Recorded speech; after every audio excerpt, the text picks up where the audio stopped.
Hi everybody, my name's Paul James Griffiths. I'm the director and founder of Christian Heritage Edinburgh, and I'm also an evangelist.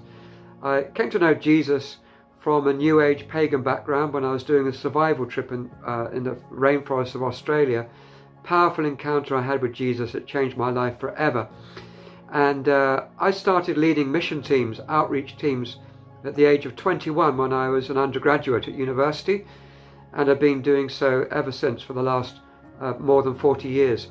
So I just thank God that He's given me quite a lot of experience of leading many teams over the years as we sought to bring the gospel to all sorts of people.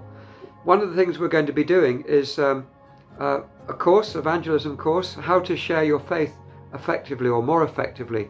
And so we really encourage you to come along to this, because we believe that you'll be challenged and inspired to become more confident in your faith and to be able to be more effective in reaching your friends, the people around you, in whichever place God sends you.